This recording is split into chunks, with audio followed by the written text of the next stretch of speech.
shoulder, holding my hand, kissing my cheek. I don't know what to do now. Can't look at my phone, cause somehow it knows to remind me that it's over.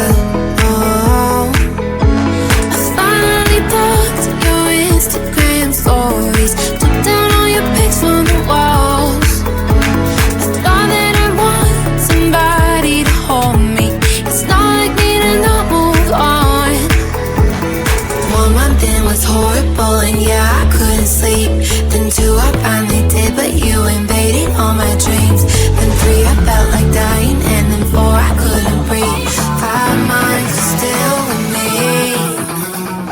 I still play our songs in the car, and I still check my phone, think you're calling. I still sometimes pretend you're here when you're not.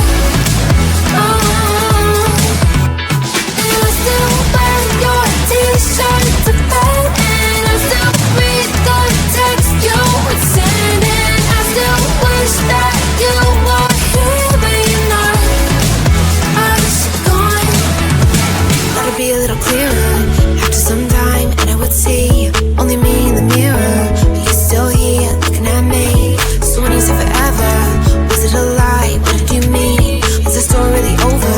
You know in my book it was you and me.